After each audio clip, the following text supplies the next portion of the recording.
Just let us start in next 5 minutes. Let other people also join in. And meanwhile आप अपना chat box में मुझे ये बताइए कि आप लोग का बेसिकली आपको कितनी नॉलेज है जीएसटी के ऊपर. क्या आप प्रैक्टिस कर रहे हैं ऑलरेडी जीएसटी में, या फिर आप बिगनर हैं, या अगर आप कोई कहीं पे अकाउंटेंट की तरह है, या इस तरह से जो भी आप बेसिकली डील कर रहे हैं जीएसटी में, या आप क्या चाहते हो जीएसटी कोर्स में. क्योंकि आज मैंने बहुत सारे पॉइंटर्स नोट डाउन किए हुए हैं अपने पास जो मैं कवर कराने वाली हूँ. Approximately 20 pointers will be taken care of, और वो 20 पॉइंटर्स आपको रेडी कर देंगे आराम से. आप जीएसटी पोर्टल को, ई वे बिल पोर्टल को और ई इनवॉइसिंग पोर्टल को, तीनों को आप बहुत इजीली हैंडल कर पाओगे after today session.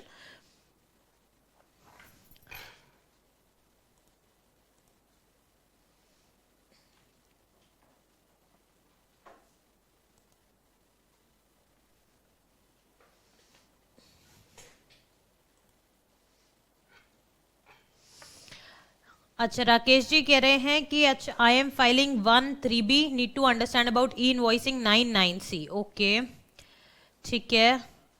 Vinod ji के लिए ठीक है, समझ गई मैं आपके लिए. पंकज जी के लिए भी ओके.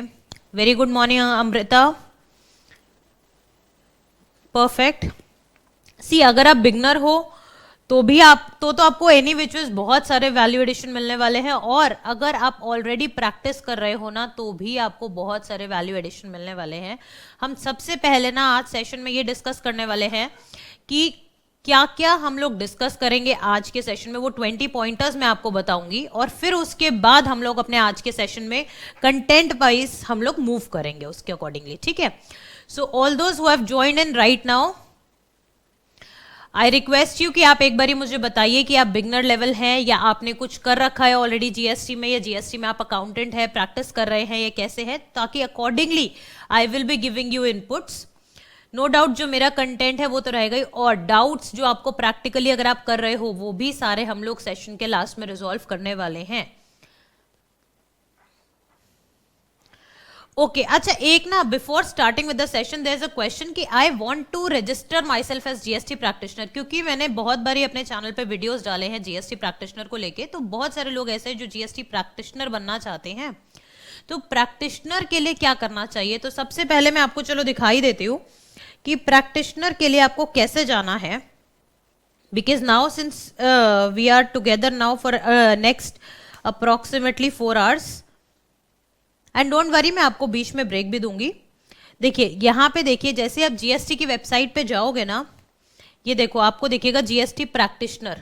इधर आप रजिस्टर करोगे तो आपके पास एक, जैसे हम लोग जीएसटी नया जीएसटी अप्लाई करते हैं तो हमारे पास एक एआरएन आ जाता है. दैट इज आपके पास जैसे नॉर्मल एक्साइज के टाइम पे टीआरएन आता था, एक रोल नंबर टाइप का आपको मिल जाएगा कि हाँ ये आपने अप्लाई किया है. ठीक है. और उसके बाद पीछे से बैकएंड पे वो अप्रूव होगा डिपार्टमेंट के थ्रू, और फिर उसके बाद ही आपके पास रजिस्ट्रेशन नंबर आता है. सेम वेज आपके प्रैक्टिशनर के लिए भी क्या होता है, आपको यहाँ पे रजिस्टर नाउ करना पड़ेगा. पीसीटी 1, पीसीटी 02 ये आपके पास आ जाएंगे. इसके बाद क्या होगा, आपको ना एग्जाम देना पड़ेगा, प्रोवाइडेड वो एलिजिबल, जो एलिजिबिलिटी है या नहीं है. नॉर्मली एलिजिबिलिटी क्या रहती है कि आप ग्रेजुएट होने चाहिए हो. ठीक है. तो वंस यू आर ग्रेजुएट और एग्जाम आप क्लियर कर लेते हो तो आप गवर्नमेंट की साइट पे अपने नाम को रजिस्टर करा सकते हो. कैसे, क्योंकि अगर आप सपोज करो मैं आपकी क्लाइंट हूं, आप मानो आप दिल्ली में लोकेटेड हो, दिल्ली में भी अगर मैं और शॉर्ट बात करती हूँ तो पीतमपुरा में, और क्रिस्प बात. ठीक है. तो आप पीतमपुरा में हो और आप वहां पे जीएसटी प्रैक्टिस कर रहे हो, you are a GST practitioner. अब मैं यहाँ वहीं पे पीतमपुरा एरिया में मैं सोच रही हूँ कि मैं नया बिजनेस स्टार्ट करती हूँ और मुझे एक जीएसटी के कंप्लायंस के लिए कोई व्यक्ति चाहिए. तो मैं क्या कर सकती हूँ, मैं यहाँ पे फाइंड अ टैक्स पेयर कर सकती हूँ, और सेम वेज आपके लिए, आपको बिजनेस बढ़ाने के लिए फाइंड अ टैक्स पेयर हो सकता है. दोनों ही चीजें हो सकती है, आपके लिए बेनिफिशियल और मेरे लिए भी बेनिफिशियल है, दोनों लोग के लिए बेनिफिशियल हो गया ये. So this way GST practitioner का कॉन्सेप्ट आ जाता है. तो आई होप जो आपको जीएसटी प्रैक्टिशनर का कॉन्सेप्ट है वो क्लियर होगा, बिकॉज बहुत बारी मेरे साथ ही क्वेश्चन आता है कि हमें प्रैक्टिशनर बनना है, और इसके लिए एग्जाम में क्या क्या आएगा. एग्जाम में आपका कंप्लीट जीएसटी का सिलेबस रहता है, be it CGST, SGST, IGST, each and everything has to be completed by you, तभी आप एग्जाम आप दे पाओगे. ठीक है. So I think now let us start. Almost 10:05 हो गए हैं, सो वी शुड स्टार्ट. और आप लोग जितने अच्छे से मेरे को कमेंट लिख के भेजोगे और जितना आप लोग इंटरेक्टिव बनाओगे सेशन को, उतना ही मुझे मजा आएगा इस सेशन को और आगे बढ़ाने के लिए। पंकज जी, अगर वीडियो आपको क्लियर नहीं दिख रहा है तो आई थिंक आपके एंड पे नेटवर्क का इशू होगा, बिकॉज मेरे एंड से इस बारी कोई टेक्निकल इशू नहीं है। नो डाउट लास्ट टाइम बहुत ज्यादा इशू हुआ था हम लोग को, but this time I have made sure कि कोई आप लोग को इशू नहीं आना चाहिए, B it screen, B it my video, B it the audio. ठीक है, तो अब एक बारी हम लोग स्टार्ट करते हैं अपने आज के सेशन से, जो कि है हमारा certified GST return filing course. अब दोस्तों इसमें आपको मैं क्या क्या बताने वाली हूं, पहले हम उसको देखते हैं। मैं अपना एक बारी नोटपैड ले लेती हूं ताकि मैं आपको साथ में लिख के बता सकूं कि हम लोग को कैसे क्या क्या चीजें डील करनी है।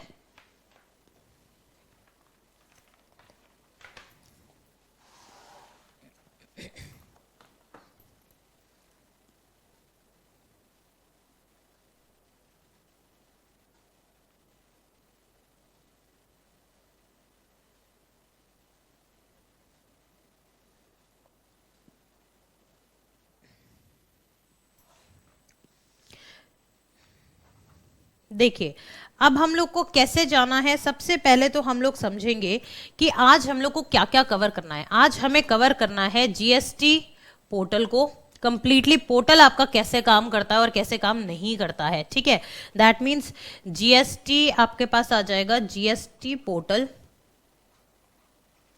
फिर हम लोग करेंगे ई वे बिल, फिर हम लोग करने वाले हैं ई इनवॉइस।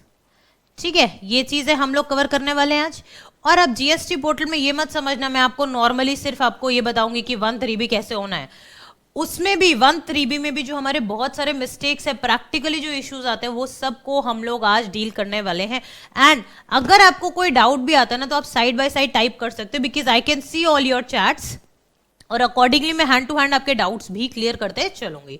ठीक है, अब देखिए इसके अंदर ना, अब हमारे पास आता है कि एक क्वेश्चन था, बहुत बारी लोगों ने मेरे से पूछा कि अभी ये जो कोर्स आप करा रहे हो इसकी वैलिडिटी क्या है। अगर आप देखोगे ना एप्लीकेशन में, it is 1 month.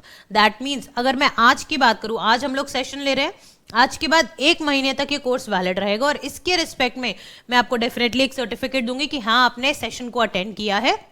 And once you have attended this session, so you can now, that means अगर आप कल को जॉब अप्लाई करते हैं तो उसमें आपको वो बेनिफिट करेगा।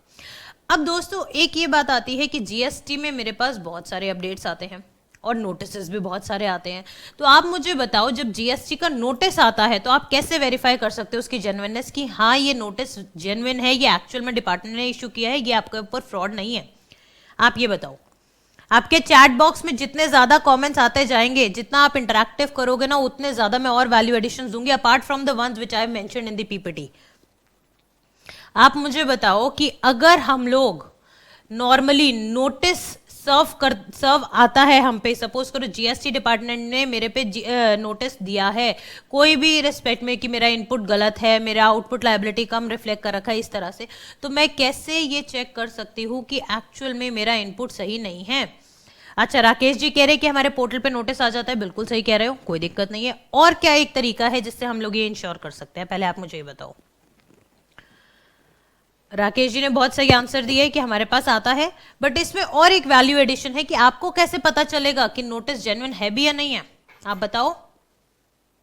और डेफिनेटली मैं ये पीपीटी आप लोगों के साथ शेयर करने वाली हूं, तो आप परेशान नहीं होइएगा। There will be any notice, no an official warning. Okay, Gajanan ji ने बहुत बढ़िया आंसर दिया है, मैं अभी आपके आंसर को पढ़ के बताऊंगी। मनसुख जी बोल रहे हैं कि पोर्टल पे और ईमेल आईडी पे आ जाता है, बिल्कुल ठीक है। तो ठीक है, अब मैं आपको एक बार दिखाती हूँ। Gajanan ji perfect answer. Answer क्या है ये देखिए, जब आप सीबीआईसी के पोर्टल पे जाओगे, आपके पास ना बहुत सारे पोर्टल्स होते हैं, cbic.gov.in। ठीक है, हमने ये वाला पोर्टल खोला, ये क्या है, central board of indirect taxes and customs. ठीक है, यानी जितने भी इनडायरेक्ट टैक्सेस हैं वो सारे आपके यहां से गवर्न होंगे। अब इसके अंदर अब आप देखना, एक बहुत तरीके से ब्लिंक करता था पहले ये वेरीफाई सीबीआईसी डिन। ठीक है, आई होप आपको सबको विजिबल होगा। यहाँ पे जैसे ही आप क्लिक करोगे ना, आपके जो भी आपके पास नोटिस आएगा ना, उस पे ये डिन नंबर होता है। जैसे स्कूल में याद कीजिए, स्कूल में हम लोग को एक सीरियल नंबर मिलता था कि भाई ये आपका रोल नंबर है, इस रोल नंबर का इस क्लास में एक ही व्यक्ति हो सकता है। सेम वेज इस पर्टिकुलर नंबर का एक ही डॉक्यूमेंट डिपार्टमेंट इशू कर सकता है, दैट इज वो यूनिक नंबर होगा। जैसे आपका जीएसटी आईएन होता है, यानी जीएसटी का रजिस्ट्रेशन नंबर। ठीक है, तो डॉक्यूमेंट आइडेंटिफिकेशन नंबर आप यहाँ पे डालोगे। जो भी नोटिस आपके ऊपर सर्व होगा ना, उसमें एक ही DIN लिखा होता है, उसको आप एज इट इज यहाँ टाइप करो। कम्युनिकेशन आप कैटेगरी आप सेलेक्ट कर सकते हो, सब कैटेगरी, स्ट्रीम, एक्सेट्रा। और नहीं भी करोगे तो भी कोई दिक्कत नहीं, मैंडेटरी क्या है, सिर्फ डिन डालना है और कैप्चा कोड डालना है। वंस इट इज डन ना, तो वो आपको रिफ्लेक्ट कर देगा कि हाँ ये वैलिड है, तो परफेक्टली दैट मीन्स आपको रिवर्ट करना है। और अगर वैलिड नहीं है तो आपको रिवर्ट नहीं करना है। और 90% केसेस में आपको DIN आएगा ही आएगा। 10% ऐसे केसेस हो सकते हैं जब बहुत एक्सट्रीम फ्रॉड इन्वॉल्व होता है, या डिपार्टमेंट को ऐसा लगता है कि बहुत ज्यादा फ्रॉड का केस है या बहुत ज्यादा इवेजन कर रखा है टैक्स, तो वो अपने पास 10 दिन का ग्रेस दे देते हैं, पहले नोटिस दे देते हैं, बाद में DIN आपको भेज देंगे। इस तरह का भी कंसर्न आ जाता है। तो दैट मीन्स डिन नंबर से आपको चेक करना है कि आपके ऊपर नोटिस आया है तो वो वैलिड है भी या नहीं, पहला पॉइंट। दूसरा पॉइंट, अब रोज जीएसटी अपडेट हो रहा है, रोज नए नए फीचर्स आ रहे हैं, वो कैसे देख पाओगे अब आप? तो सबसे पहली बात क्या आती थी कि अब जब जीएसटी का लॉ अपडेट हो रहा है, बार बार रूल्स बदल रहे हैं, लॉ बदल रहा है, तो मैं कैसे जान सकती हूँ कि वो सही है नहीं है, या मैं कैसे उसको बेसिकली अडेप्ट कर सकती हूँ? क्योंकि या तो मुझे सॉफ्टवेयर परचेस करने पड़ेंगे, अलग अलग सब्सक्रिप्शंस लेनी पड़ेंगी जहां पे मेरे पास अपडेटेड लॉ आएगा। बट व्हाट इफ अगर वो मुझे फ्री में मिल जाए, व्हाट इफ अगर मुझे ये काम फ्री में हो जाए मेरे साथ? तो आप देखिए यहाँ पे जीएसटी में जैसे मैं एक्ट रूल्स एंड फॉर्म्स पे जाऊंगी ना, तो देखो आपको एक नई वेबसाइट बाय डिफॉल्ट खुल जाएगी, taxinformation.cbic.in। ठीक है, यहाँ पे हो गया। अब आप देखो यहाँ जीएसटी में जाते हो, अब आप अगर एक्ट खोलते हो, ठीक है, एक्ट में मैं आपको छोटा सा एक सपोज करो सेक्शन कॉम्पोजिशन स्कीम खोलती हूँ, ये हमारे पास पूरा का पूरा सेक्शन आ गया और एकदम अपडेटेड सेक्शन है, एकदम जितने भी नोटिफिकेशन से चेंजेस हो रखे हैं वो सारे इन्होंने बता रखे। अब देखो इसके साथ साथ कुछ रूल्स भी होते हैं। हमारे पास जब भी कोई लॉ होता है तो लॉ का एक एक्ट होता है जो हमने खोल रखा है, और उस एक्ट में हमें अलग अलग प्रोविजंस बताए जाते हैं कि आप ऐसे कर सकते हो, ऐसे कर सकते हो। सपोज करो हमें कहा गया आप रजिस्ट्रेशन ले सकते हो, अब रजिस्ट्रेशन लेनी कैसे है, उसका प्रोसीजर क्या है, ये सब कहाँ हमें बताया जाता है? ये सब बताया जाता है रूल्स में। और अब जैसे मैंने कॉम्पोजिशन स्कीम की बात करी कि कॉम्पोजिशन के लिए हमने सेक्शन 10 खोल लिया जीएसटी एक्ट का। अब आप कहोगे कि मुझे कॉम्पोजिशन स्कीम में जाना है, तो आप कैसे जा सकते हो, उसका क्या प्रोसीजर है, कौन जा सकता है कौन नहीं जा सकता? तो यहाँ जैसे आप रूल्स में क्लिक करोगे ना, ये आपको बताएगा आपके पास इतने सारे रूल्स हैं जो आपको कॉम्पोजिशन स्कीम के बारे में बताएंगे या इसके साथ पर्टेन करते हैं। तो यानी जो लिंकिंग थी, जो अभी तक मिसिंग थी, अब इतनी बढ़िया लिंकिंग पोर्टल में फ्री ऑफ कॉस्ट आपको अवेलेबल है। तो I think you should always take benefit of this thing. जो भी लोग ये चाहते हैं कि हमें जीएसटी पढ़ना है, हम कहाँ से पढ़े, तो जीएसटी आप बेयर एक्ट से पढ़ो, रूल्स के साथ पढ़ो। नो डाउट पहली दफा में नहीं समझ आएगा, बट अगर आप 2 बार या 3 बार इसको पढ़ोगे, आपको बाय हार्ट आपको वो याद हो जाने वाला है। आई होप यहां तक आप सबको समझ आया है। समझ आए तो यस लिख के भेजिएगा। फिर हम लोग मेन कंटेंट पे आते हैं। तो अभी मैंने आपको बेसिकली ये बताया कि अगर आपको अपने आप को अपडेट करके रखना है जीएसटी में, तो आप कैसे कर सकते हो फ्री ऑफ कॉस्ट। ये बात ध्यान रखिएगा, मेरा हमेशा फोकस ये रहता है कि फ्री में आप जितना बेनिफिट आप ले सकते हो ना, उतना बेनिफिट आप लीजिए। वो सारी चीजें आज मैं आपको बताने वाली हूँ। ऐसे ऐसे टूल्स हमें मिले हुए हैं ना, जो हमें पता ही नहीं कि एक्चुअल में पोर्टल पे एग्जिस्ट करते हैं, और वो इतना फायदेमंद है आपके लिए जिसका कोई हिसाब नहीं है। ठीक है, सो ये आपके एक्ट और रूल्स आपको पता चल गए, और आपको नोटिस कैसे वेरीफाई करना, जो कि बहुत बहुत जरूरी है। और ये इसलिए भी मैं बता रही हूँ क्योंकि इस टाइम पे डिपार्टमेंट बहुत ज्यादा एक्टिव है, बहुत सारे नोटिस आ रहे हैं। कोई मिसमैच का आता है, कोई रिटर्न फाइलिंग के ऊपर आता है, कोई आपके बुक्स ऑफ अकाउंट्स के ऊपर आता है, इस तरह से। ठीक है, तो सिंपल सी बात है, आपको सीबीआईसी के उस पे जाना है, जीएसटी के अंदर जाओगे, आप जीएसटी में एक्ट रूल्स पे क्लिक करोगे तो बाय डिफॉल्ट आपके पास नया साइट खुल जाएगा। नया साइट क्या है? taxinformation.cbic.in। यहाँ पे जो भी एक्ट कहोगे, जीएसटी कहोगे, कस्टम कहोगे, सेंट्रल एक्साइज कहोगे, सर्विस टैक्स, सारे एक्ट्स यहाँ पे हैं आपके पास। ठीक है, सो आई थिंक आपको कोई दिक्कत नहीं आने वाली है इसमें। अब आप लोग को ये परफेक्टली क्लियर होगा। अब मंथली स्कीम आने के बाद भी कई बार हम लोग जब रिटर्न्स बनाते हैं ना, यानी रिटर्न्स 1-3 भी फाइल करते हैं वक्त, हमारे पास कई बार एरर्स रिफ्लेक्ट करने लग जाते हैं। ठीक है। एरर्स अगर हमें रिफ्लेक्ट करते हैं तो वो एरर्स को आप रेक्टिफाई कैसे करोगे? अब मैं छोटा सा एक एरर आपको बताती हूँ। अब देखो जैसे मैंने ये 50 लाख .01 कर दिया तो ये एरर दिखाएगा। अब इसने एरर इन सबमिशन दिखा दिया, यहाँ पे एरर दिखाया तो आप एरर मैसेज भी आ जाएगा आपके पास, इस तरह से एरर कोड आ जाएगा कि ये एक एरर कोड है आपका, यानी आपके लिए कुछ प्रॉब्लम है। अब आप कहोगे ये एरर कोड्स हमें कैसे पता चलेंगे कि क्या एरर कोड है और क्या वो बताना चाह रहा है? तो जी ये लो सॉल्यूशन आपके पास है। जीएसटी की वेबसाइट पे जाओ, यहाँ पे हेल्प एंड टैक्स पेयर की फैसिलिटी में जाओ, इसके अंदर आप नीचे आ जाओ एरर्स। इसका डायरेक्ट लिंक ऑलरेडी मैंने आपको ना ये वाले पीपीटी जो है इसमें मैंने दे रखा है। तो फिलहाल मैं आपको ये बताना चाह रही हूँ कि जो एरर्स आपके पास आते हैं वो एरर की क्या कैटेगरी है, क्या एरर मैसेज है, क्यों ये एरर आ रहा है और उसका क्या सॉल्यूशन है। ठीक है, ये देखो ये आपको इजीली यहाँ पे मिल जाएगा। तो हम लोग को जो एक दिक्कत आती है ना कि मैंने रिटर्न बनाई, रिटर्न भरी, डॉक्यूमेंट डाला, फिर भी गलती आ रही है भाई, बार बार ये एरर दिखा रहा है, एक अलग सा कोड भी अलग से चमका देता है वो। तो वो कोड का मीनिंग क्या है? वो कोड हम जानेंगे कैसे? वो कोड हम जानेंगे ऐसे कि आप जैसे ही एरर डिस्क्रिप्शन पे जाओगे, इस तरह का अगर आपको कोई एरर दिख रहा है, इसका मीनिंग ये है, इसके ये क्यों आया है और इसका रेजोल्यूशन क्या है, सारी चीजें आपको एक ही जगह पे फ्री में मिल जाएंगी। तो आपको जो अलग से कहीं कहीं जाके पूछना पड़ता है, समझना पड़ता है, कई बार ये होता है कि आपको नहीं पता, आप दोस्तों से पूछ रहे थे, दोस्तों को भी नहीं पता है, तो क्या करें, कहाँ से निकालें इसका सोल्यूशन? सोल्यूशन है ये 3B में इनवैलिड आ रहा है, इनवैलिड टैक्स एक्ट क्यों आ रहा है, ये सब आ जाता है, इस वजह से आ रहा है और इसका सोल्यूशन ये है।